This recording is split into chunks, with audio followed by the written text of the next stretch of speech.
तो मेरे भाई रॉकस्टी ज़बैक एक आइकॉनिक कैरेक्टर है वन पीस सीरीज में और मेरे को ऐसा लगता है कि ये greatest pirate of all time है पूरे वन पीस यूनिवर्स में। मेरे हिसाब से ये बंदे का लेगेसी बहुत ज़्यादा क्रेजी है, ये बंदे का फाइटिंग स्टाइल बहुत ज़्यादा क्रेजी है, ये बंदे का क्लाउड बहुत ज़्यादा क्रेजी है और जिस तरीके से इसने पूरे फैंडम को हिला दिया था, मैं बता रहा हूँ he is not only cool, he is that guy man, he is him like all right, he is that fucking great pirate. All right, rocks pirate के बारे में हम लोगों ने पहली बार सुना था हिना के जरिए से। जब हिना और गाप बात कर रहे थे तब हिना मेंशन करती है गाप को कि किस तरीके से रॉजर के एरा से पहले, जो पहले का एरा था, रॉजर से पहले का एरा था, वो बेसिकली रॉक्स का एरा था या रॉक्स पायरेट का एरा था। और हिना जब मेंशन करती है गाप को रॉक्स के बारे में तब गाप ऑब्वियसली बोलता है कि अगर उन लोग फिर से वापस आते हैं तो हम लोग उनको संभाल नहीं पाएंगे। वानो कुनी में बिग मॉम और कायदो जिस तरीके से दोनों लोग साथ में आके, दोनों यंको साथ में आके अनाउंस करते हैं कि उन लोग अलायंस क्रिएट कर रहे हैं और उन लोग अलायंस क्रिएट करके वन पीस को टारगेट करने वाले हैं। ये अलायंस एब्सोल्युटली एक बहुत ज्यादा क्योस क्रिएट करता है पूरी दुनिया में। इसका रिपल इफेक्ट हमको दिखता है, हमको सब सारे लोग रिएक्ट करते हुए दिखाई दे रहे थे। तो यही टाइम पे बुढ़ाऊ सेनगोकू, तुझको पता है कि जो कोई भी बुढ़ाऊ होता है कोई भी खानदान में, वो बोलता है कि पिछले जमाने में बेटा, तो उसी तरीके से बुढ़ाऊ सेनगोकू सब सारे यंग मरीन्स को बताता है कि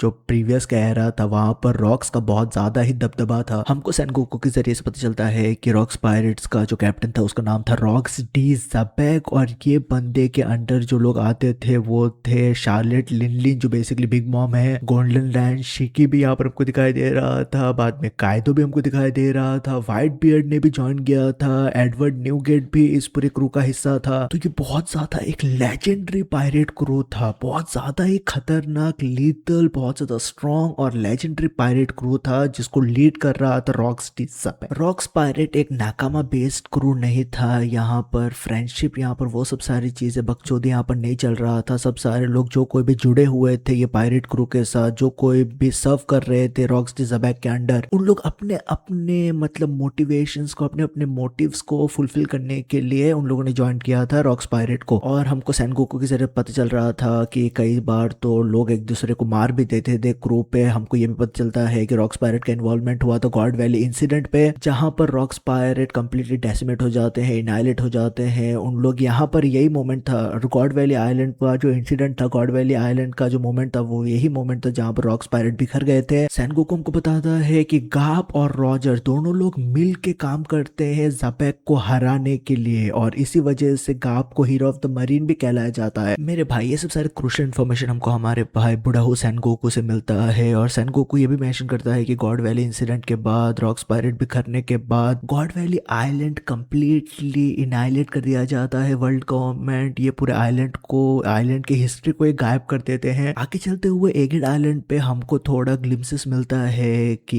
ये पूरे गॉड वैली आइलैंड पे हुआ क्या था, किस तरीके से सेलेस्टियल ड्रैगन्स यहाँ पर हंटिंग कंपटीशन कंडक्ट कर रहे थे। हमको यहाँ पर होली नाइट्स का इन्वॉल्वमेंट दिखाई दे रहा था एगेड आइलैंड के सेगमेंट में, जो बार्थोलोमेव कोमा के फ्लैशबैक के ऊपर हम लोग फोकस कर रहे थे। वो वहां पर वो पूरे सेगमेंट में हमको गॉड वैली आइलैंड पे Holy Knights, Rocks pirate, Roger pirates, marines via Garp भी इन्वॉल्व होता है यहाँ पर। ये सब सारे लोग इन्वॉल्व होते हुए दिखाई दे रहे थे ये गॉड वैली इंसिडेंट में आइलैंड पे। पर यहाँ पर एगेड आइलैंड पे क्योंकि यहाँ पर हम लोग बार्थोलोमेव कोमा के कैरेक्टर को भी फोकस कर रहे थे तो हमको सब सारी चीजें नहीं पता चलता है कि क्या क्या एग्जैक्टली हुआ था। पूरा हमको सीन प्ले आउट होते हुए नहीं दिखाई दे रहा था गॉड वैली आइलैंड का। पर मेरे भाई हम लोग एलबेफ में आते आते जो हमारा पूरा फ्लैशबैक का सेक्शन था, जो बेसिकली वन पीस मांगा चैप्टर 1154 से लेके वन पीस मांगा चैप्टर 1166 तक जो कुछ भी वहां पर चल रहा था वो कंप्लीटली फोकस कर रहा था गॉड वैली इंसिडेंट के ऊपर और ये कंप्लीटली फोकस कर रहा था Rocks D Xebec, the legendary pirate Rocks D Xebec के कैरेक्टर के ऊपर भी। अब एलबेफ आर्क में लोकी के कैरेक्टर नैरेटिव में ज़बैक का रोल बहुत ज्यादा क्रूशल है क्योंकि हमको पता है कि लोकी बहुत ज्यादा आइडियलाइज करता है ज़बैक को, वो ज़बैक की तरह बनना चाहता है। लोकी के लिए ज़बैक बहुत ज्यादा एक अहम रोल प्ले करता है उसके जिंदगी में कि किस तरीके से उसका जो पूरा व्यू है दुनिया का वो शेप होता है, वो उसमें ज़बैक का रोल बहुत ज्यादा क्रूशल था। तो इस वजह से हमको ये पूरे फ्लैशबैक में लोकी का कैरेक्टर बार बार दिखाई देता है। ज़बैक के कैरेक्टर नैरेटिव में भी जो ब्लीड करता है लोकी के कैरेक्टर नैरेटिव में भी। ज़बैक जब फाइनली आता है एलबेफ में किंग हेरल्ड से मिलने के लिए तब उसके सामने उसको सबसे पहले जो बंदा दिखाई देता है वो है हमारा भाई किड लोकी बेसिकली वहां पर बैठ के रो रहा था, वो सब सारी चीज चल रहा था उसकी जिंदगी में। पर जब जबेक आता है एल्बेफ में तो ये पहली बार था जब हम लोग जबेक को सिल्हूट में नहीं देख रहे थे, जबेक का हमको फेस दिखाई दे रहा था, एक्चुअल फेस दिखाई दे रहा था। मतलब प्रीवियसली हम लोग सिर्फ जबेक को सिल्हूट में ही देख रहे थे, पर यहाँ पर हमको जबेक का फेस रिवील किया गया था और जबेक डिट्टो हमको दिखाई दे रहा था ब्लैक बियर्ड की तरह। और वहां पर मेंशन भी किया गया था कि ये बंदा फ्यूचर कैप्टन है रॉक्स पायरेट का, और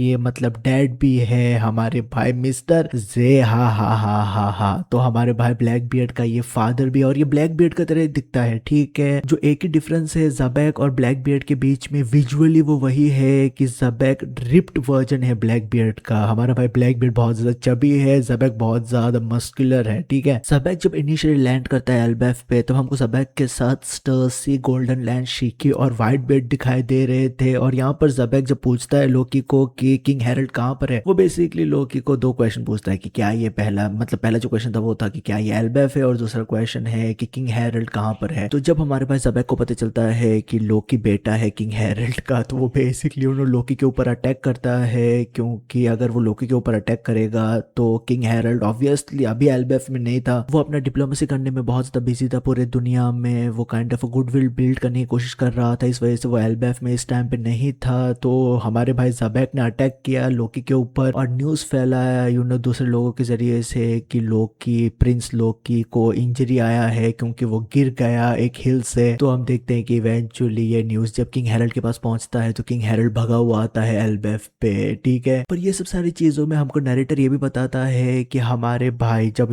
जबेक बेसिकली अटैक करता है लोकी के ऊपर, तब हमको हमारा नरेटर बताता है रॉक्सटी जबेक के सोर्ड स्किल्स के बारे में। रॉक्सटी जबेक का जो सोर्ड स्किल है वो बहुत ज्यादा पिक्यूलियर है, बहुत ज्यादा काफी क्रिएटिव और वियर्ड भी है, क्योंकि जबेक जब कोई भी अटैक करता है अपने सोर्ड के जरिए से तो वो ब्लास्ट क्रिएट करता है अटैक के जरिए से। मुझको पता नहीं है कि किस तरीके का, किस वेरिएशन का हाकी है, क्या चल रहा है यहाँ पर जब कोई भी अटैक जबेक का लैंड करता है किसी भी ऑब्जेक्ट के ऊपर तो वो काइंड ऑफ अ ब्लास्ट हो जाता है। तो ये मतलब डिफरेंट तरीके का फाइटिंग स्किल था जब हम बात करते हैं सोर्ड को लेके। अब यहाँ पर हमको फ्लैशबैक के जरिए से पता चलता है कि रॉक्सटी जबेक कैसे जानता है किंग हेरल्ड को। अपेरेंटली हमारे भाई रॉक्सटी जबेक ने इवेड किया था, इन्फिल्ट्रेट किया था मारीजोआ को। रॉक्सटी जबेक मारीजोआ को इन्फिल्ट्रेट करके वो 5 सॉवरेन किंग्स को हॉस्टेज बनाता है, ना कि वो 5 सॉवरेन किंग्स को हॉस्टेज बनाता है, वो अकेले अकेले एक एडमिरल को ठोक देता है जिसकी वजह से वो एडमिरल का डेथ हो जाता है मेरे भाई। ये सब सारी चीजें करने के बाद उसके ऊपर से हमको हमारा भाई जबेक दिखाई देता है फ्लावर रूम में ईमू के सामने, मतलब गुंडा जैसा बन के बैठे हुए, उसके हाथ में पिस्टल है। वो ईमू को देख के बोल रहा है, वो अपने आप को इंट्रोड्यूस करवाता है, बहुत ही क्रेजी तरीके से बैठा है वो by the way flower room में, ठीक है।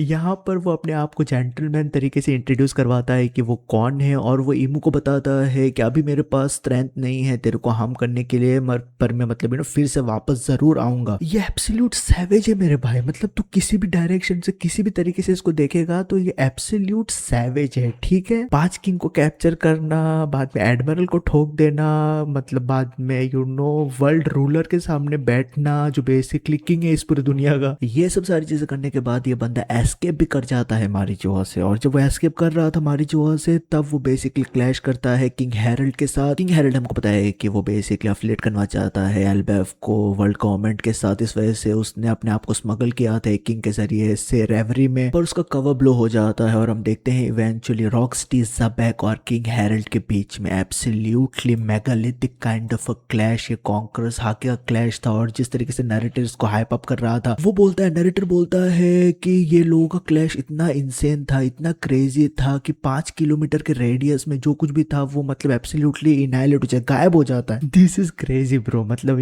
ये जो कुछ भी चल रहा था ये बंदे के साथ, मतलब जिस तरीके से इसको हैंडल किया जा रहा था, he was he is the guy man. ये पूरे जबेक और हेरल्ड के क्लैश में जबेक और हेरल्ड इंफॉर्मेशन भी एक्सचेंज करते हैं, जैसे कि किंग हेरल्ड बताता है जबेक को कि एल्बेफ कहाँ पर है, और हमारा भाई जबेक बताता है किंग हेरल्ड को कि वो कैसे एस्केप करे मारीजोआ से। ये यहाँ पर जो कुछ भी किया था जबेक ने मारीजोआ पे, उसके बाद जबेक का नाम बहुत ज्यादा फेमस होने लगा था, क्योंकि जबेक ने जिस एडमिरल के ऊपर अटैक किया था उसका डेथ हो जाता है। जबेक बाद में आगे चलते हुए जो सेलेस्टियल ट्रिब्यूट जाता है मारीजोआ पे, हमको पता है कि वर्ल्ड गवर्नमेंट के साथ जब कभी भी कोई एक कंट्री एफिलिएट होता है तब उन लोग सेलेस्टियल ट्रिब्यूट पे करते हैं मारीजोआ पे। तो जो शिप लेके जा रहा था सेलेस्टियल ट्रिब्यूट, उसके ऊपर हमारा भाई जबेक अटैक करके वहां पर प्लंडर करता है कई सारे गोल्ड गोल्ड्स और वो सब सारी चीज़ों को वो प्लंडर करता है वो पूरे शिप को। ये पूरे पैसे के जरिए से जो उसने लूटा था उसके जरिए से वो अपने पायरेट एक्टिविटीज़ को फंड करने लगता है। और इवेंचुअली जो बेसिकली डेवी बैक फाइट है जो बहुत ही एक लॉन्ग ट्रेडिशन है, यहाँ पर पायरेट क्रूज के बीच में सीरीज ऑफ मैचेस होता है, दोनों लोग के बीच में फाइट होता है और जो कोई भी जीतता है उन लोग बेसिकली उन्हें रिक्रूट कर सकते हैं। ये एक बहुत ज़्यादा एक रूथलेस गेम है जिसका ओरिजिन बहुत बहुत बहुत पुराना है। तो डेवी बैक फाइट के जरिए से हमारा भाई रॉकस्टी ज़बैक अपने क्रू को ऑफिशियली स्टैब्लिश करने लगता है और ये जब वो करता है उसके बाद वो आ जाता है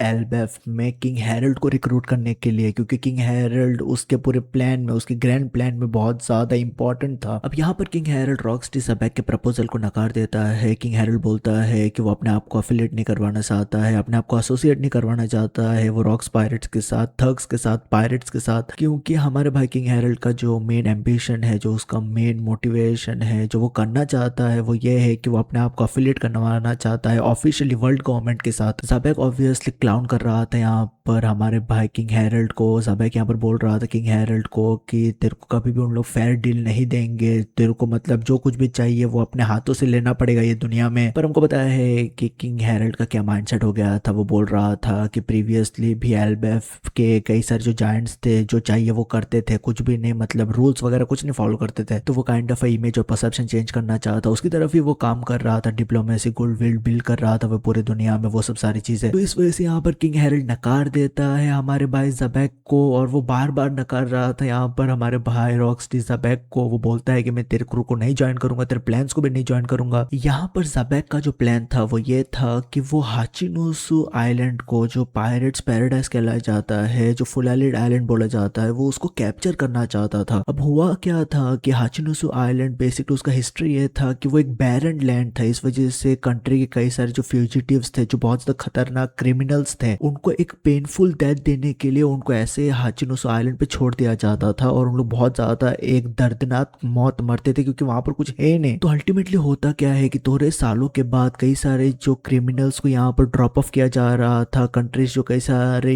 खतरनाक क्रिमिनल्स को यहाँ पर ड्रॉप ऑफ कर रहे थे वो साथ में आने लगते हैं। और यही टाइम था जहां पर ये सब सारे क्रिमिनल्स को हाचिनोसु आइलैंड पे, फुलालिड आइलैंड पे बहुत ही मैसिव ट्रेजर डिस्कवर करते हैं उन लोग। ट्रेजर डिस्कवर करने के बाद एक शेडी ऑर्गेनाइजेशन, अंडरवर्ल्ड के एक शेडी ऑर्गेनाइजेशन एसोसिएट करता है अपने आप को हाचिनोसु आइलैंड के ऊपर और हाचिनोसु आइलैंड बहुत ज्यादा एक खतरनाक क्रिमिनल आइलैंड बन जाता है। तो यहाँ पर जो ज़बैक का प्लान है वो ये है कि वो वर्ल्ड गवर्नमेंट के साथ डील करना चाहता है। वो वर्ल्ड गवर्नमेंट के साथ डील ये करना चाहता है कि वो वर्ल्ड गवर्नमेंट के लिए क्रिमिनल्स को काइंड ऑफ वाइप आउट करेगा हाचिनोसु आइलैंड के ऊपर और उसके बदले वर्ल्ड गवर्नमेंट उसको पे करेंगे। पर जो रियल प्लान है वो ये है कि एक बार वर्ल्ड गवर्नमेंट उसको पे करेंगे तो वो जाके क्रिमिनल्स को ठोक देगा पर वो पूरे हाचिनोसु आइलैंड के ऊपर कंट्रोल ले लेगा। तो रॉकस्टी ज़बैक हाचिनोसु आइलैंड के ऊपर कंट्रोल लेने के बाद वो वहां से अपने ऑपरेशंस को कंडक्ट करेगा और वो बोल रहा था कि किस तरीके से वो हाचिनोसु आइलैंड से ही पूरा जो रेड लाइन है, पूरा जो मारी जो है उसको वो क्रैश डाउन करवा देगा पूरे धरती पे। रॉकस्टी ज़बैक 4 साल तक वो परस्यू करते गए किंग हैरल्ड को, वो लेटर्स लिखते गया किंग हैरल्ड को, वो प्ली कर रहा था किंग हैरल्ड से कि भाई तू मेरे क्रू को ज्वाइन कर ले या तो एटलीस्ट मेरे साथ मिलके काम कर। पर ये 4 साल में कुछ भी उसका रिजल्ट नहीं आता है। हमारा भाई किंग हैरल्ड बार बार रॉकस्टी ज़बैक को नकारते रहता है पर फाइनली 4 साल के बाद हमारा भाई रॉकस्टी ज़बैक अटैक करता है फुलालिड आइलैंड के ऊपर या हाचिनोसु आइलैंड के ऊपर और वो पूरे हाचिनोसु आइलैंड को ऊपर कब्जा कर लेता है, वो अपना टेरिटरी बना देता है हाचिनोसु आइलैंड को। और जो फन फैक्ट है वो ये है कि हाचिनोसु आइलैंड पे वो आइस नहीं था, वो बेसिकली हमारे भाई ज़बैक ने वो जो बेसिकली आइस डाला है स्कल पे वो बेसिकली ज़बैक ने डाला है, वो काफी कूल था। अब यहाँ पर जो रॉकस्टी ज़बैक का गोल था किंग ऑफ द वर्ल्ड बनने के लिए या वर्ल्ड गवर्नमेंट को डिस्ट्रॉय करने के लिए या वर्ल्ड गवर्नमेंट को कंप्लीटली डेसिमेट करने के लिए, उसके लिए जो उसको करने का था वो ये था कि हमारा भाई रॉकस्टी ज़बैक दो पर्टिकुलर डेविल फ्रूट को स्पेसिफिकली टारगेट कर रहा था। एक डेविल फ्रूट किंग हैरल्ड के पास था और जो वो बोल रहा था कि अगर किंग हैरल्ड उस डेविल फ्रूट को कंज्यूम करेगा तभी ये डेविल फ्रूट बेसिकली अवेकन हो सकता है। दूसरा डेविल फ्रूट हमको पता नहीं है कि वो कौन सा है, मोस्ट प्रॉब्ली वो यामी यामी नोमी होगा। प्लस यहाँ पर ज़बैक गालीरा को भी फ्री करने के लिए सोच रहा था, उसके प्लान का एक हिस्सा था गालीरा को फ्री करने के लिए। गालीरा बेसिकली जायंट्स थे जिनको वर्ल्ड गवर्नमेंट ने कैप्चर कर लिया था, उनको फ्रोजन स्टेट में डाल दिया है उन लोगों ने। ज़बैक गालीरा को फ्री करवा के वो उनका असिस्टेंस लेना चाहता था। अब क्योंकि गालीरा जायंट्स है, एंशिएंट जायंट्स है, उन लोग ज़बैक की बात बात है, ऐसे मानेंगे नहीं। तो किंग हैरल्ड का एक एडिशनल बेनिफिट था कि अगर किंग हैरल्ड कोऑपरेट करता ज़बैक के साथ तो किंग हैरल्ड के डायरेक्शन पे गारिलेरा काम करते, क्योंकि वो राइटफुल किंग है। At the end of the day वो एल्बेफ का किंग है, तो किंग का बात सुनेंगे ही डेफिनेटली जायंट्स, जो कोई भी रहेंगे गालिलेरा के जायंट्स। तो इस वजह से हमारा भाई ज़बैक चाहता था कि किंग हैरल्ड उसके साथ कोऑपरेट करे, पर बार बार किंग हैरल्ड नकार रहा था। ये सब सारी चीज़ों में रॉकस्टी ज़बैक और किंग हैरल्ड के बीच में जो रिलेशनशिप फॉर्म हो रहा था वो एक फ्रेंडशिप का रिलेशनशिप था, वो एक brotherly kind of relationship form होते हुए हमको दिखाई दे रहा था। हम कई सारे इंस्टेंसेस पे देखते हैं कि जब ज़बैक एक्सप्लेन करा रहा था अपने पूरे प्लान को, वो बोल रहा था कि किंग हैरल्ड बहुत ज़्यादा क्रूशल है उसके प्लान में। तो कायदो बोलता है कि हम लोग किंग हैरल्ड को ही किडनैप कर लेंगे या उसको उठा लेंगे, फोर्सफुली उससे हम लोग करवाएंगे जो कुछ भी करवाएंगे। तब हम देखते हैं कि ज़बैक बहुत ज़्यादा गुस्से में आके कायदो के ऊपर ही लात मारता है। प्लस हमने ये भी देखा था कि ज़बैक जब जाता है एल्बेफ पे बोलने के लिए, किंग हैरल्ड को बोलने के लिए, मनाने के लिए कि वो उसको ज्वाइन करे या मदद करे, तब वो हम लोग आयदा के बारे में बैठ के बहुत ज़्यादा एक चिल कॉन्वर्जेशन करते हुए देख रहे थे। वो आयदा को भी बोलता है कि भाई प्लीज़, मतलब तू इसको समझा, अपने पति को समझा कि कुछ मतलब करने के लिए। तो वो पूरा एनवायरनमेंट में हम देख रहे थे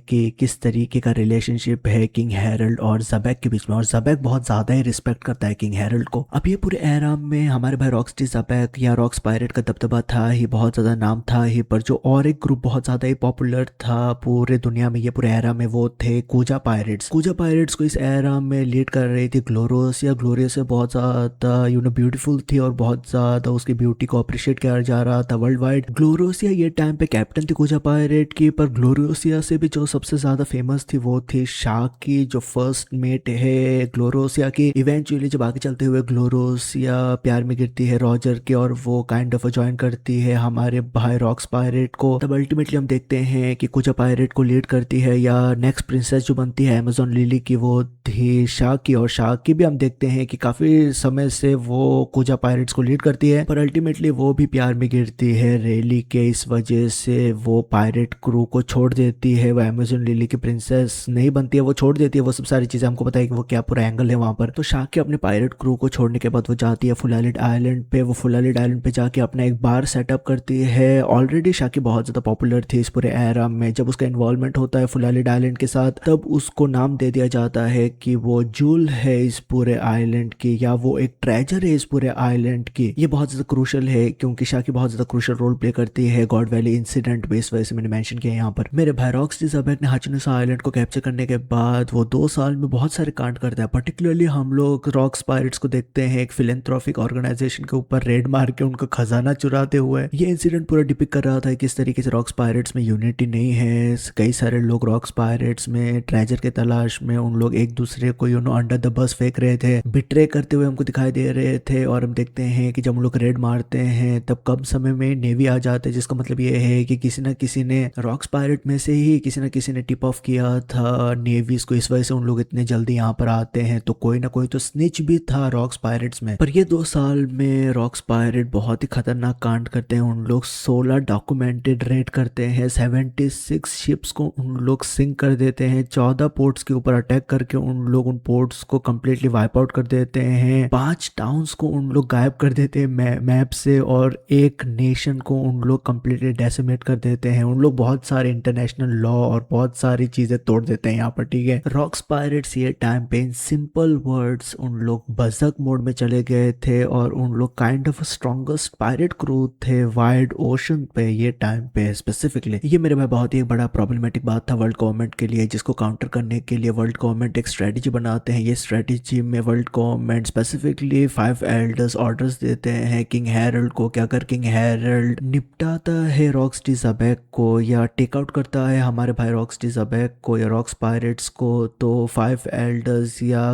वर्ल्ड गवर्नमेंट कंसिडर करेंगे किंग हैरल्ड को ज्वाइन करने के लिए या अफिलिएट करवाएंगे एल्बेफ को वर्ल्ड गवर्नमेंट के साथ, जो किंग हैरल्ड हमको पता है कि बहुत डेस्परेटली चाहता था ये टाइम पे। मेरे भाई अल्टीमेटली रॉक्स्टी ज़बैक और किंग हैरल्ड के बीच में हमको क्लैश दिखाई देता है एल्बेफ में। जब हमारा भाई ज़बैक गया था एल्बेफ में फिर से किंग हैरल्ड को मिलने के लिए, तब हम देखते हैं कि किंग हैरल्ड अटैक करता है ज़बैक के ऊपर। ये फाइट बहुत ज़्यादा ब्रूटल था। हम देख रहे थे कि दोनों लोग फाइट कर रहे थे, बहुत ज़्यादा फ्रस्ट्रेटेड थे एक दूसरे के साथ, but at the same time उन लोग एक दूसरे को मारना नहीं चाहते थे, पर उन लोग बहुत खतरनाक ब्लोज एक्सचेंज जरूर कर रहे थे। ये पूरे क्लैश में हम लोग दोनों फाइटर्स देख रहे थे कि ब्लो बाय ब्लो मारे जा रहे थे एक दूसरे के साथ, और किंग हेरल्ड यहाँ पर बोल रहा था किस तरीके से वो ज़बैक को टेक आउट करके अफिलिएट करवाना चाहता है। उसका होप है कि वो एक बेटर फ्यूचर दे पाएगा एल्बेफ को वर्ल्ड गवर्नमेंट की बातें मान के। और दूसरी तरफ यहाँ पर रॉकस्टी ज़बैक किंग हेरल्ड को चूतिया बोल रहा था। वो बोल रहा था किंग हेरल्ड को कि वर्ल्ड गवर्नमेंट तेरे साथ गेम खेल रहे हैं, तेरे को पागल बना रहे हैं, तेरे जो कुछ भी विशेष है वो तेरे को मतलब वर्ल्ड गवर्नमेंट कभी भी फुलफिल नहीं करेंगे। हमारा भाई रॉकस्टी ज़बैक स्पेसिफिकली बोलता है किंग हेरल्ड को कि तेरे को उन लोग सिर्फ यूज कर रहे हैं। तो मतलब ये सब सारी चीजें रजिस्टर्ड नहीं होता है किंग हेरल्ड के दिमाग में। अल्टीमेटली हम देखते हैं कि ये जो फ्रेंडशिप था ये दोनों कैरेक्टर्स के बीच में वो टूट जाता है और दोनों लोग अपने सेपरेट डायरेक्शंस में चले जाते हैं। ये मेरे भाई यही टाइम था जहां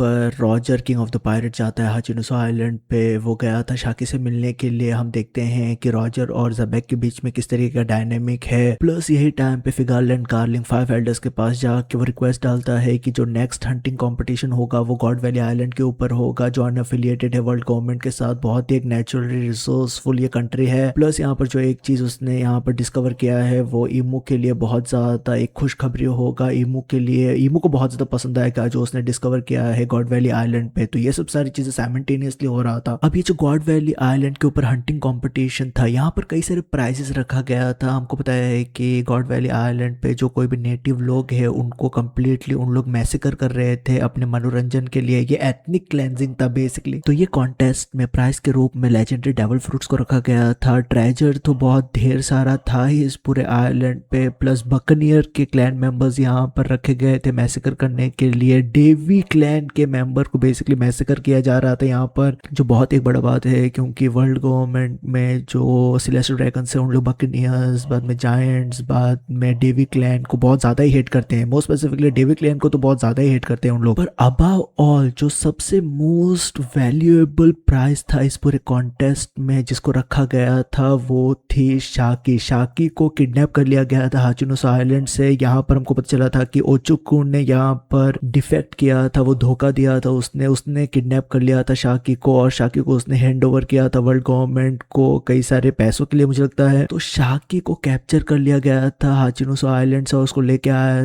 था गॉड वैली आइलैंड के ऊपर। और गॉड वैली आइलैंड पे जो कोई भी जीतेगा ये कॉन्टेस्ट को वो बेसिकली शाकी के ऊपर अपना हक जता सकता है। अब जैसे ये खबर लीक होता है कि शाकी को हाचिनुसा आइलैंड से उठा के लेके आया गया है गॉड वैली आइलैंड पे, तो हम देखते हैं कि दुनिया भर में पायरेट्स के पास जो ये न्यूज पहुंचता है उन लोग सब सारे लोग स्टॉर्म करने लगते हैं गॉड वैली आइलैंड की तरफ। हम लोग रॉक्स पायरेट्स को जाते हुए देखते हैं, हम लोग रॉजर पायरेट्स को जाते हुए देखते हैं, हम लोग मरीन्स को उस डायरेक्शन में जाते हुए देखते हैं। पर अल्टीमेटली जब रॉक्स पायरेट्स जा रहे थे हाचिनुसा आइलैंड की तरफ तभी हम देखते हैं कि उनको टोकता है, उनके बीच में आते हैं हमारे भाई किंग हेरल्ड के कई सारे लोग। किंग हेरल्ड बेसिकली इंटरसेप्ट करता है हमारे भाई रॉकस्टी ज़बैक को। यहाँ पर गवर्नमेंट के कहने पे वो ये सब सारी चीजें कर रहा था। बेसिकली हम यहाँ पर देखते भी हैं कि जब किंग हेरल्ड इंटरसेप्ट करता है हमारे भाई ज़बैक को तब डिस्टेंट में बहुत दूर एक वर्ल्ड गवर्नमेंट का शिप काइंड ऑफ मॉनिटर कर रहा था ये सब सारे पूरे सिचुएशन को। पर यहाँ पर कुछ एक क्रेजी कन्फ्रंटेशन नहीं होता। ऐसा नहीं है कि दोनों लोग बहुत ही इंसेंट लेवल से फाइट कर रहे थे जिस तरीके से हम लोग फाइट कर रहे थे फर्स्ट इंस्टेंस में जब हम लोगों ने फाइट किया था एल्बेफ पे। तो उस लेवल पे यहाँ पर कुछ भी क्लैश नहीं चल रहा था। थोड़ा बहुत क्लैश होता है पर कुछ भी खास नहीं क्लैश था। ये यहाँ पर दोनों इंडिविजुअल एक दूसरे के साथ बैठ के बात करते हैं, उन लोग साके पी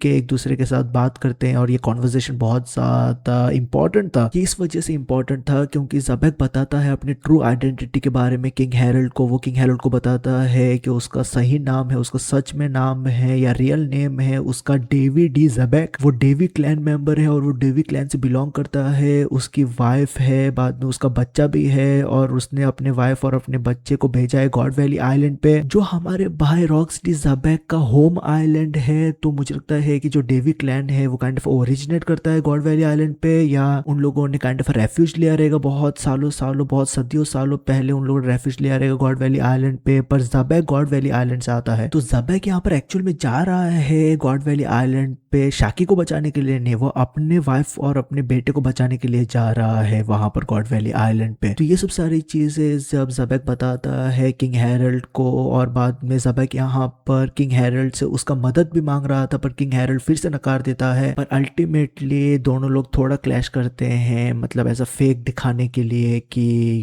किंग हेरल्ड से ज़बैक एस्केप कर गया। तो वही होता है अल्टीमेटली उस पूरे कन्फ्रंटेशन में। गॉड वैली आइलैंड पे रॉक्स पायरेट बहुत ही एक एपिक एंट्रेंस गन्स मारते हैं। हमको रॉक्स पायरेट्स एंट्री मारने के बाद सब सारे लोग एक पैनल में दिखाई दे रहे थे, जो बहुत ज्यादा एक कूल बात था। रॉक्स हमारा भाई सब सारे लोगों को लीड करता है बैटल में, पर अल्टीमेटली सब सारे जो रॉक्स पायरेट के लोग थे उन लोगों का जो मेन इंटेंशन था, उन लोग शाकी को बचाना चाहते थे, पर उन लोगों के भी बहुत सारे एजेंडर्स थे। जैसे कोई डेविल फ्रूट हथियाना चाहता था, कोई यहाँ पर ट्रेजर चुराना चाहता था, कोई और कुछ करना चाहता था। पर अल्टीमेटली हमको एक क्रेजी शोडाउन दिखाई दे रहा था। हमारा भाई गाप का एंट्री होता है। गाप बहुत ज्यादा इंसेन था यार, वो कैनल बॉल पकड़ पकड़ के मार रहा था, वो कैनन बॉल अपने बेयर हैंड से फेंक फेंक के मार रहा था यार, क्रेजी था वो। होली नाइट्स को लीड कर रहा था फिगारलैंड कार्लिंग, और रॉजर पायरेट्स में हमको हमारा भाई रॉजर दिखाई दे रहा था। तो रॉजर, फिगारलैंड कार्लिंग, गाप और ज़बैक, ये चारों लोग एक दूसरे के अगेंस्ट थे, आमने सामने थे। अब गॉड वैली आइलैंड के केओटिक इनिशियल सेगमेंट में ऐसा लग रहा था कि सब सारे पायरेट्स एक ही गोल की तरफ काम कर रहे हैं, जो है शाकी को बचाने के लिए। पर शाकी को जब अल्टीमेटली बचा लिया जाता है, जो बाय द वे हमारा भाई रेली बचाता है। रेली जाके टिपिकल हीरो का रोल प्ले करता है, जहां पर वो जाके लड़की को बचाता है, शाकी को बचाता है। वो होने के बाद, शाकी का रेस्क्यू होने के बाद, हम देखते हैं कि रॉक्स पायरेट कंप्लीटली बिखरने लगते हैं एक तरीके से। बहुत ज्यादा केओटिक सीन बन रहा था यहाँ पर। हम कैप्टन जॉन को बेसिकली ट्रेजर इकट्ठा करके भागते हुए देख रहे थे। अब कोशिश कर रहा था भागने के लिए कैप्टन जॉन, सब सारे ट्रेजर्स को इकट्ठा करके। गांजो अटैक करता है कैप्टन जॉन के ऊपर। हम लोग गोल्डन लैंड शिकी को कई सारे ट्रेजर लेके भागते हुए देख रहे थे। हम लोग बिग मॉम और कायदो के साथ थोड़ा बिग मॉम और कायदो एक दूसरे के साथ फाइट करते हैं डेविल फ्रूट की वजह से, क्योंकि बिग मॉम ने जो डेविल फ्रूट हथियाया था वो कायदो कंज्यूम कर लेता है। तो बहुत ज्यादा फ्रिक्शंस यहाँ पर क्रिएट हो रहा था बिट बाय बिट शाकी को बचाने के बाद। हमारा भाई रॉक्सटी ज़बैक अपने वाइफ एरिस और अपने बेटे टीच को बचा के वो एस्केप करने की कोशिश कर रहा था। उसके पीछे फिगारलैंड कार्लिंग और उसके मॉन्स्टर्स पड़े हुए थे। हम देखते हैं यहाँ पर इंटरेस्टिंग कॉन्वर्सेशन हमारे भाई ज़बैक और उसके वाइफ के साथ। उसकी वाइफ, ज़बैक की वाइफ, बता रही थी ज़बैक को कि तू मेरे को जाने दे, तू मेरे को यहाँ पर ही ड्रॉप कर दे, मैं एस्केप करने की कोशिश करूंगा अपने आप से। क्योंकि ज़बैक के वाइफ का, एरिस का कहना था कि ज़बैक उनको बेसिकली उन्होंने कैरी करके एक हाथ के साथ फाइट नहीं कर सकता है, वो बहुत ज्यादा बड़ा एक लायबिलिटी रहेगा। ज़बैक का जो कंसर्न था वो ये था कि अगर वर्ल्ड गवर्नमेंट के हाथ में आती है एरिस और टीच, तो डेथ से भी बदकर उनके साथ बर्ताव होने वाला है। हमको पता है कि उन लोग डेवी क्लैन से, तो ऑब्वियसली उनको बहुत ज्यादा क्रेजी लेवल का टॉर्चर सहना पड़ेगा। इस वजह से ज़बैक यहाँ पर कंसर्न दिखाई दे रहा था, जो एक जेन्युइन कंसर्न था। पर अल्टीमेटली हम देखते हैं कि ज़बैक की वाइफ एरिस बोलती है कि मैं भी स्ट्रांग हूँ, मैं भी पायरेट हूँ, और मैं भी अपना जो रिस्पॉन्सिबिलिटीज है वो कैरी कर सकती हूँ। यहाँ पर जो एरिस का रिजॉल्व था, ज़बैक के वाइफ का जो रिजॉल्व था वो नेक्स्ट लेवल पे था, क्योंकि वो एक टाइम पे बोलती है ज़बैक को कि अगर मेरे को वर्ल्ड गवर्नमेंट पकड़ते हैं तो मैं अपने आप का जान ले लूंगी और टीच का भी जान ले लूंगी। तो ये बहुत ज्यादा क्रेजी था। और अल्टीमेटली ज़बैक एरिस और टीच को बेसिकली उन्होंने अकेला जाने देता है, एस्केप करने देता है, और वो कन्फ्रंट करता है फिगारलैंड कार्लिंग को। अब जो फाइट था फिगारलैंड कार्लिंग और ज़बैक के बीच में, वो एकदम फालतू फाइट था, क्योंकि हमारा भाई ज़बैक बहुत ही कम समय में फिगारलैंड कार्लिंग को ठोक देता है। ठीक है, Figarland Garling was no match for our boy Rocks D Xebec. ठीक है, वहां पर हम देख रहे थे कि ज़बैक लेटा देता है फिगारलैंड कार्लिंग को जमीन पे काफी कुछ चंद समय में। बट अल्टीमेटली हम देखते हैं कि ये सब सारे केओस में ईमो अपने आप को इनडायरेक्टली इन्वॉल्व करता है। वो सैंजी गार्सिया सैटर्न के बॉडी के ऊपर पोजेशन लेता है और वो इन्वॉल्व होता है गॉड वैली आइलैंड पे। ईमो का गॉड वैली आइलैंड पे इन्वॉल्वमेंट होने के बाद ईमो ब्लाइंडली जो कोई भी उसके सामने आ रहा था उसको वो स्लॉटर करे जा रहा था, और अल्टीमेटली ईमो और ज़बैक के बीच में फिर से कन्फ्रंटेशन होता ही है। यहाँ पर क्वाइट सरप्राइजिंगली ईमो ज़बैक को डेवी जोन्स बोल रहा था, पर यहाँ पर जो ज़बैक का कमेंट्स था वो बहुत ज्यादा फनी था। ज़बैक ईमो को देख के बोलता है कि तू आ गया मेरे को टारगेट करने के लिए, रैट किंग बोल रहा था ज़बैक ईमो को। वो बहुत ज्यादा फनी था। डेफिनेटली उसके ऊपर कुछ ना कुछ तो कंटेक्स्ट रहेगा, हमारे भाई ज़बैक को कुछ पता रहेगा ईमो के बारे में, क्योंकि ज़बैक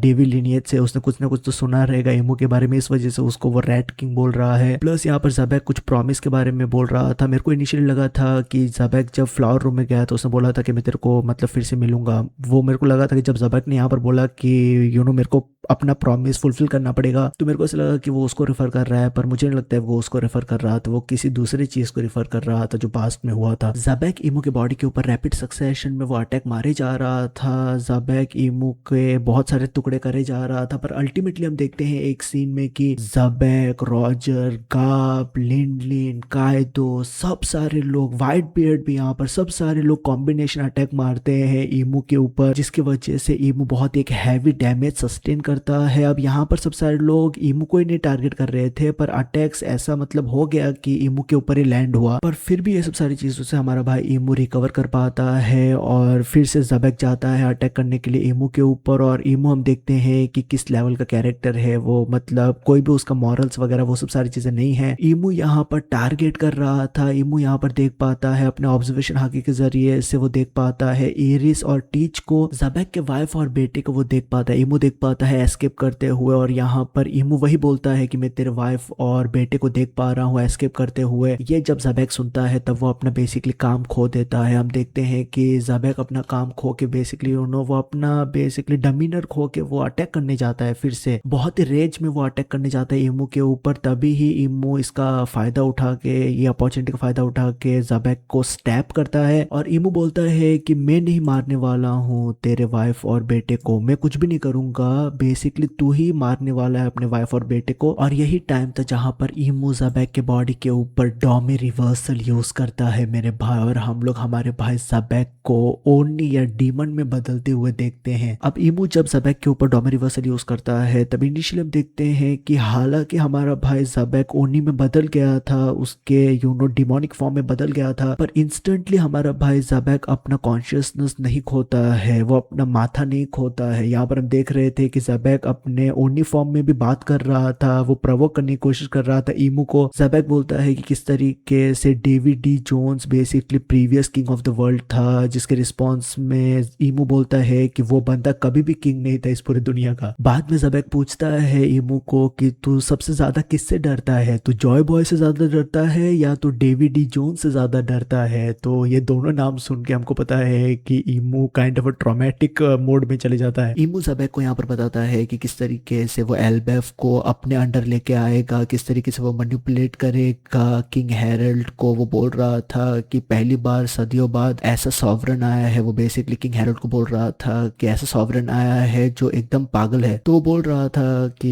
ईमू बोल रहा था कि मैं एक अपना जायंट का आर्मी क्रिएट करूंगा, मैं मिलिटराइज कर दूंगा कंप्लीटली एल्बेफ को। और ये सब सारी चीजें सुन के डेफिनेटली ज़बेक बहुत ज्यादा गुस्से में आ गया था मेरे भाई। अल्टीमेटली हम लोग देखते हैं कि हमारा भाई ज़बेक उसके बॉडी के ऊपर से उसका कंट्रोल खो देता है, उसका माइंड कंप्लीटली इरेज हो जाता है। यहाँ पर वो अभी एक एब्सोल्यूट डिस्ट्रक्टिव मशीन की तरह बन गया है, वो अभी सिर्फ ईमू के कहने पे करेगा, जो कुछ भी करेगा ईमू उसको डायरेक्ट करता है कि जो कोई भी डेविड क्लैन का लिनिएज है। बेसिकली वो बोल रहा था कि ज़बेक के वाइफ और बेटे को वो मार दे और जो कोई भी उसके सामने आता है ऑब्स्टिकल बन के उसको भी न्यूट्रलाइज करे। तो हम देखते हैं कि हमारा भाई ज़बेक उसके डॉमी रिवर्सल फॉर्म में पहले तो वो बहुत ही गंदी तरीके से मारता है कायदो को, यार कायदो को बहुत ही खतरनाक तरीके से वो पंच मारता है और बाद में फॉलो अप करता है वो फिर से अटैक के साथ लिन के ऊपर बिग बॉम को भी ठोक देता है वो। अब जो नेक्स्ट टारगेट था जो उसके सामने था वो था हमारा भाई व्हाइट बियर्ड के ऊपर अटैक करता है वो बहुत ही एक इंसेंट लेवल का। यहाँ पर हमको एक कॉन्करस हाकी का क्लैश दिखाई दे रहा था, पर भाई हमारा व्हाइट बियर्ड कोई भी पुश ओवर नहीं है, व्हाइट बियर्ड अपना मतलब काउंटर अटैक करता है अपने डेविल फ्रूट के जरिए से। ये क्लैश इतना मैसिव था मेरे भाई कि जो गॉड वैली आइलैंड पे जो माउंटेन है, एक जो माउंटेन है जो सेंट्रल माउंटेन है वो मतलब कोलैप्स कर जाता है ये अटैक की वजह से। हम इवेंचुअली देखते हैं कि ज़बेक बहुत ही रैपिड रेट से एस्केप करके इस पूरे सिनारियो से वो जाता है इरिस और टीच को ऊपर अटैक करने के लिए, उनको वो न्यूट्रलाइज करने के लिए जाता है। ज़बेक जैसे ही अपना फाइनल अटैक मारने जा रहा था अपने वाइफ और अपने बेटे के ऊपर, सेवियर बार्थोलोमेव कोमना अपने डेविल फ्रूट की एबिलिटी के जरिए से उनको गायब करवा देता है। ईमू का जो नेक्स्ट ऑर्डर था ज़बेक को वो यही था कि ज़बेक ये पूरे आइलैंड पे जो कोई भी है उनको वो जान से मार दे। और अल्टीमेटली हम देखते हैं कि रॉजर और गाब दोनों लोग स्टेप अप करते हैं ज़बेक को रोकने के लिए। यहाँ पर ज़बेक बहुत ज्यादा ही पेन में था, ज़बेक मतलब देख नहीं पा रहा था कि वो अपने बॉडी के ऊपर कंट्रोल खो चुका है। वो वॉइस ऑफ ऑल थिंग्स के जरिए से वो रॉजर और गाब के साथ कम्युनिकेट करता है। वो उनको बोलता है कि प्लीज मेरे को रोको, प्लीज मेरे को मतलब मार डालो, प्लीज किल मी, वही वो बोल रहा था बार बार हमारा भाई ज़बेक गाब और रॉजर को। डॉमी रिवर्सल रॉकस्टी ज़बेक वर्सेस गाब और रॉजर का फाइट बहुत ही एक ब्रूटल फाइट था, जहां पर अब देखते हैं कि मोस्टली यहाँ पर ज़बेक बहुत ज्यादा हैवी डैमेज देता है। वो डैमेज सस्टेन कर रहा था पर क्योंकि अभी वो डॉमी रिवर्सल फॉर्म में है तो वो मतलब रीजनरेट भी कर पा रहा था यार बहुत ही इंसेन रेट से। इस वजह से रॉजर और गाब दोनों लोग बहुत ही एक मुश्किल की स्थिति में थे। हम देख रहे थे कि गाब बहुत ही खतरनाक पंचेस मार रहा था हमारे भाई ज़बेक के ऊपर, उसको पीछे ढकेल रहा था। रॉजर भी कई सारे सोड अटैक मारने की कोशिश कर रहा था ज़बेक के ऊपर, पर अल्टीमेटली अटैक्स थोड़ा बहुत काम कर रहा था पर ज़बेक मतलब पुश फॉरवर्ड कर रहा था, उनको ढकेल दे रहा था वो पीछा। इतना मतलब इतना ब्रूट स्ट्रेंथ हमको दिखाई दे रहा था ज़बैक के डोमी रिवर्सल फॉर्म में। अब जैसे ये बैटल ड्रैग ऑन करे जा रहा था वैसे ही गाप और रॉजर रियलाइज करते हैं कि उन लोग ये बैटल को खींच नहीं सकते हैं। जितना ये बैटल खींचेगा उतना उन लोग एग्जॉस्टेड स्टेट में जाएंगे, उतना उन लोग कमजोर होंगे। ज़बैक का क्या है, ज़बैक मतलब बार बार रीजनरेट कर पा रहा है तो उसको मतलब कोई टोल नहीं है। रॉजर और गाप के ऊपर टोल पड़ रहा है। तो अल्टीमेटली यहाँ पर रॉजर और गाप डिसाइड करते हैं कि उन लोग अपना दोनों लोग कॉम्बिनेशन अटैक मारेंगे, दोनों लोग कंबाइंड अटैक मारेंगे, कंबाइंड फुल फोर्स अटैक मारेंगे, जो कुछ भी उनके साथ है। अब ये बैटल में क्या हो रहा था कि ये बैटल एक कॉन्करस हाकी क्लैश था जहां पर तीनों लोग कॉन्करस हाकी कोट करके अटैक कर रहे थे। इस वजह से जो अटैक था वो कैंसिल आउट हुए जा रहा था बार बार। तो रॉजर और गाप डिसाइड करते हैं कि उन लोग अपना पूरा एनर्जी एक ही अटैक, एक ही फोकस्ड अटैक में मारेंगे ज़बैक के ऊपर, जिसकी वजह से ज़बैक रिकवर नहीं कर पाएगा। और हम देखते हैं कि फाइनली रॉजर और हमारा भाई गाप दोनों लोग फाइनल डिसाइड, जितना उनके पास एनर्जी था वो उन लोग पूरा एनर्जी फूक देते हैं। यही फाइनल अटैक में दोनों लोग फाइनल अटैक मारते हैं ज़बैक के ऊपर, जो बहुत ही एक एपिक पैनल था। हम देखते हैं कि ज़बैक मतलब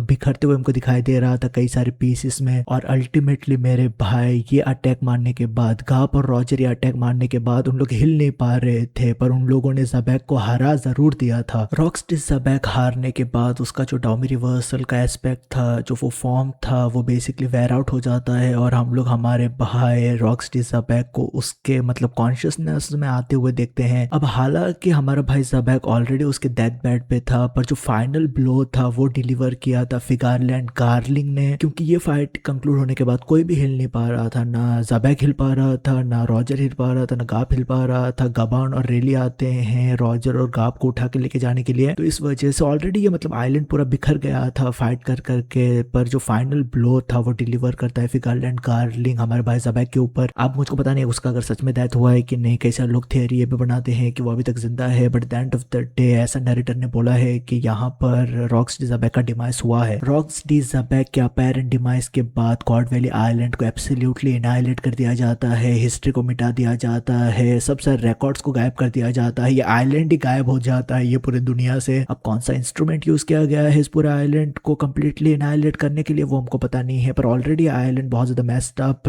स्थिति में था। तो मेरे भाई ये सब सारी चीजें था रॉकस्टी ज़बैक के कैरेक्टर के बारे में। मतलब ये जो मतलब पहला इंप्रेशन दिया गया था ये कैरेक्टर को लेके, ये वन डायमेंशनल कैरेक्टर होने वाला है, ऐसा कुछ भी नहीं था मेरे भाई। रॉकस्टी ज़बैक मतलब फार मोर रिलेटेबल था at the end of the day. जिस तरीके से उसने अपने आप को कैरी किया, जिस तरीके से वो किंग ऑफ द वर्ल्ड बनना चाहता था, जिस तरीके से वो मतलब प्रेजेंट स्टेटस को बदलना चाहता था, ईमो को चैलेंज जिस तरीके से किया उसने, हमको पता चला कि वो डेवी क्लैन से आता है, उसके बीवी बच्चे हैं। क्या लोर था यार इस बंदे का, मतलब ये बंदे ने पूरा मतलब वन पीस का दुनिया हिला दिया था मेरे भाई। ये बंदे के बाद मतलब ये बंदे के डिमाइस के बाद हमको पता है कि दुनिया किस तरीके से बदला। कायदो यंको बन गया, बिग मॉम यंको बन गई, बाद में शीकी बहुत एक बिग शॉट बन गया, कैप्टन जॉन का ट्रेजर हमको पता है। मतलब बहुत ही रेलेवेंट, बहुत ही इंपॉर्टेंट था ये। रॉकस्टी ज़बैक और गॉड वैली आइलैंड का जो सेक्शन है वो कंप्लीटली वन पीस को चेंज करके रख दिया था मेरे भाई। और रॉकस्टी ज़बैक मतलब लेजेंडरी कैरेक्टर है। मेरे को पर्सनली लगता है कि रॉकस्टी ज़बैक अगर मैं 1-on-1 के बारे में बात करूं तो वो रॉजर को हरा देगा। अगर मैं 1-on-1 के बारे में बात करूं गाप के साथ तो मुझको पता नहीं, गाप के बारे में मतलब गाप के बारे में थोड़ा इफी है, पर ये बंदा स्ट्रॉन्गेस्ट था उसके एरा में। Let's just get that straight. अगर हम लोग किंग हेरल्ड को नहीं पकड़ते हैं तो ये बंदा सबसे स्ट्रॉन्गेस्ट था। King Harald was like absolutely next level character when it comes to power and all those things. तो मेरे भाई मैं अंत में यही बोलना चाहता हूँ ज़बैक के बारे में कि ज़बैक का कैरेक्टर ट्रू सेंस में पायरेट होने का मतलब क्या है उसको डिपिक्ट करता है यार। और ये क्या डिपिक्शन था यार ज़बैक का। मेरे को मतलब he is become one of my favourite characters man, like hands down one of my favourite characters in this entire series. तुम्हारा ओपिनियन क्या है ये कैरेक्टर के ऊपर, मेरे को डेफिनेटली बताना कमेंट सेक्शन में कमेंट करके। तो मुझे याद रखेगा भाई VRP, ख्याल रख अपना, पीस मेरे भाई।